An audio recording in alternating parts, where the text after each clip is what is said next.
friendship is unnecessary. Like philosophy and art, a friendship has no survival value. Rather, it is one of those things that bring value to survival. Hi, my name is Sharonrose Hamandishe. I am a social auxiliary worker and I am also a counselor. So, what brought me here today is I'll be sharing with you my knowledge and my understanding on friendships. Before I do that, I'd like to thank Elizabeth Marisa for giving me the opportunity to be part of her Defining Life series.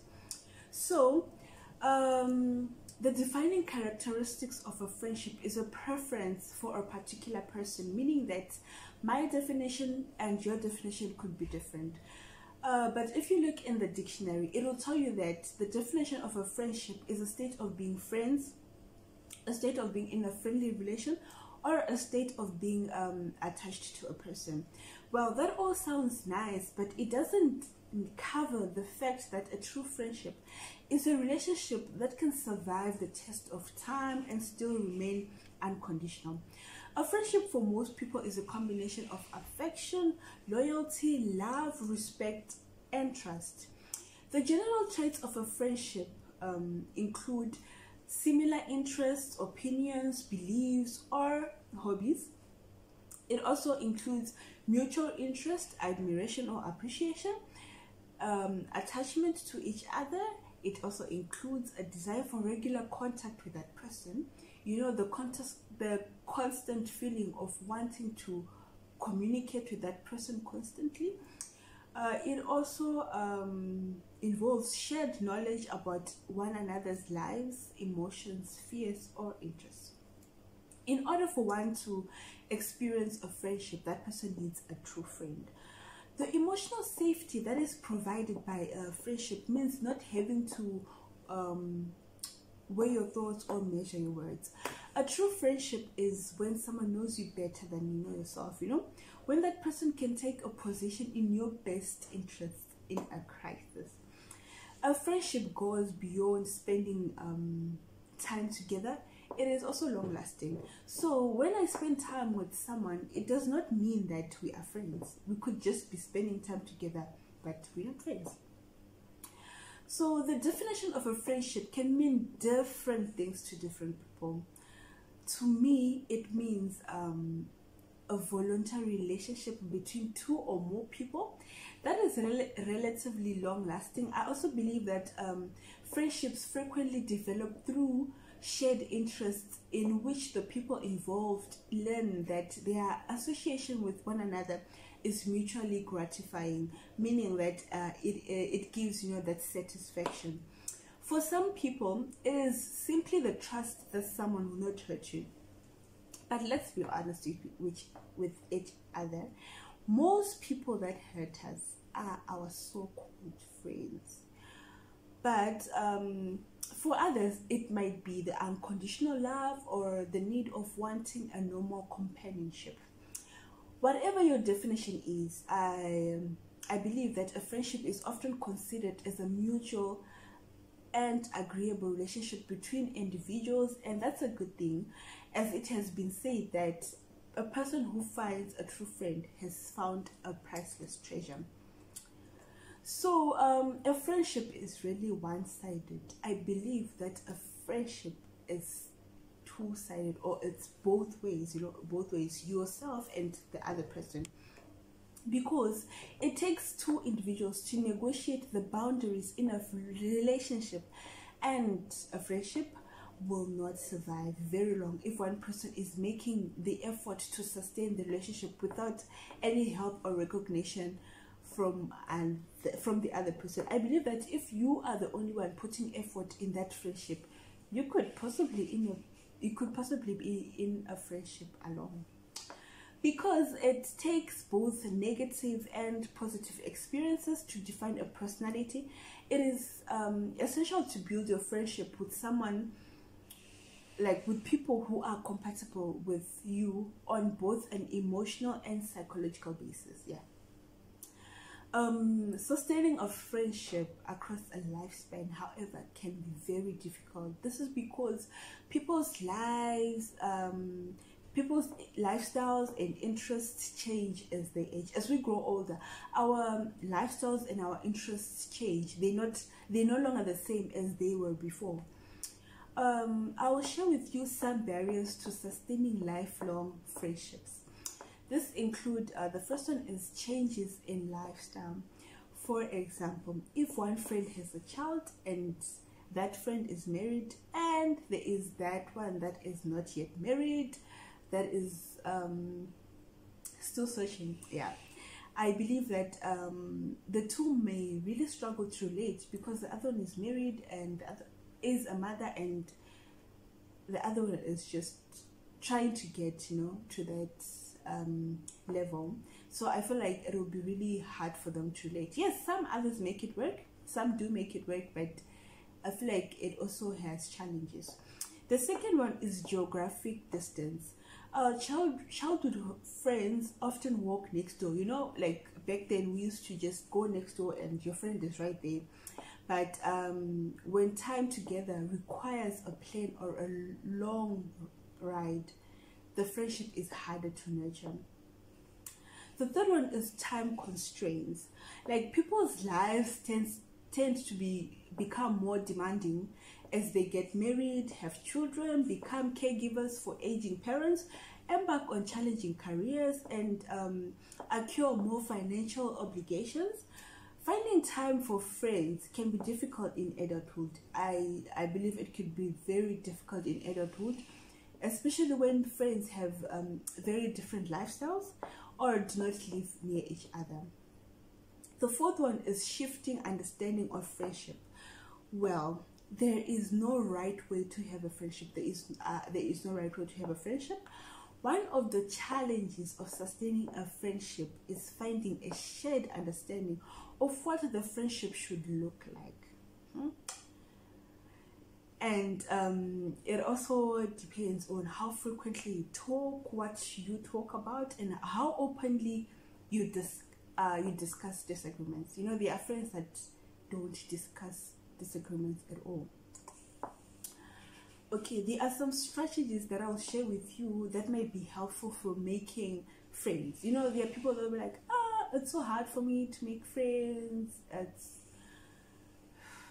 It's difficult, Yeah, so the first one is find ways to spend time around people who may share your same interests or the same lifestyle. I think it would be easier for you to make friends with people that share, same lifestyle and interest. The second one is show interest in other people. How can you become friends if you don't really show that, okay, I'm interested in becoming friends? So most people like talking about themselves and their interests. So if you find that person that likes talking about themselves and their interests, ask a lot of questions, listen and provide positive feedback, because whenever you make them feel heard or admired or understood, that can break down the walls of awkwardness. The third one is be friendly to new people. It's hard for some of us, when there is a new person around, let's say church or school, it's really hard to be friendly, because it's tempting to judge a person based on their appearance or the first thing they say. But by being kind and open to new people, you may discover that a person you hate or the person you initially disliked becomes an exceptional friend. The fourth one is get help for shyness or weak social skills. If you worry that people don't like you, or you clam up when you talk to strangers, or you fear that your social skills are rusty, you might find the right person to help you, such as a counselor, a therapist, or a relative, or someone that you look up to. They could give you better advice. Then on the issue of ending a friendship, oh my god, ending a friendship can be difficult. There is no widely accepted cultural ritual for doing so. Like, there's no ritual that you have to do in order for you to end a friendship. And there is no mandate that there must be a formal breakup. No. So some people simply stop talking to their friends, or they drift away from them, those friends that you just drift apart. And because there is no accepted cultural standard for ending a friendship, there's also no right reason to end a friendship. You don't necessarily need a right reason to end a friendship. Some people invest lots and lots of time even in friendships that cause a lot of emotional pain. I've seen people spending investing a lot of their time in those relationships that are causing them a lot of pain, but because they don't know how to end the friendship, or they actually don't know what to do, it makes it so hard for them to end the friendship. But others are uninterested in friendships that present any challenges at all. Some people prefer friendships to come with challenges. Consider ending a friendship when the friendship becomes a barrier to your happiness, or in some way undermines your values or self-worth. If you feel like this friendship is not making you happy, I think you should just end it, because what's the point of being in a friendship that that doesn't make you happy? So some examples that you could use to end a friendship include: the first one is disparity in investment, meaning that one friend is willing to invest lots of time and effort in the relationship, while the other is not willing to do so.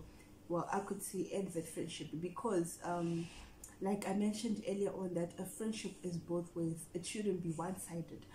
The second one is lack of emotional support. If a friend does not offer the sorts of support you want from a friendship, I'm not talking about financial support. No, I'm not talking about financial support, but I'm talking about emotional,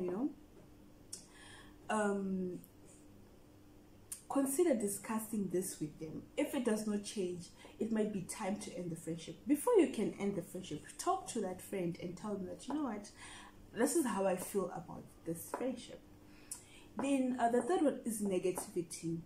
Your friend, that's if your friend spends more time cutting you down, and rather than building you up, that friend is always, you know what I mean. You know what I mean, yeah. The fourth one is toxicity. This is the friend that has become toxic, that has become a toxic person in your life. I believe that we all have those toxic people in our lives that we call friends, but we really don't want to accept that this person is toxic. The fifth one is values. This is when your values have become opposed in some way. I'll repeat that there is so little information on how to break up with a friend, and it is rarely talked about. Like, people don't talk about how you end a friendship, but most people don't know how to end a friendship, and they may not even know when they are justified in wanting to do so. I'll share with you some healthy ways to end a friendship. The first one is they gradually fade out. This tactic involves letting the friendship come to a natural close by gradually reducing social interaction with the other person. You can just stop talking, or minimize the time that you spend talking to that person. The second one is having the talk. This is similar to a talk that you would have in a romantic relationship, and this talk is to determine where each of you stand, and you talk about the future, and like the future that you have as friends. The third one is taking a break. You can give a number of excuses for taking a break. You could give a number of excuses for taking a break. Then the fourth one is ending things immediately. At some point, you could simply say goodbye. I need to go. If it really helps you, you just have to do it. You just say goodbye and you leave. If it helps, for those that can't do it, you can just write a little letter that expresses what you are feeling. Know that a friend should never ask you to compromise your integrity, go against your values or commitments, tell a lie or hurt someone by doing something. Although it may feel like a significant loss to a friend, to like a significant loss to lose a friend, someone who no longer is making your life better does not deserve space in your life. I'll repeat, someone that is no longer making your life better does not deserve a space in your life. Do you have friends that disappoint you? Do they put you down all the time? Do they abandon you when you need them? If so, maybe it's time to find a definition of a new friend. True friends aren't funny with you. They show you who you really are. They are honest with you when it matters most. They never try to deceive you or to make themselves stronger, more successful, or better than they really are. A true friend goes beyond the surface, and any true friend requires some level of vulnerability. When a friend opens up to you and shares their struggles and disappointments, it is a testament to the trust and value they place in you. I know we find it really hard to open up and be vulnerable. I will disclose that, yes, I find it very hard to disclose, and I find it hard to open up. I find it hard to be vulnerable. I pretend to be strong. But having a friend that shows you that they trust you with their authentic self is a good indicator that you can do the same with them. Thank you.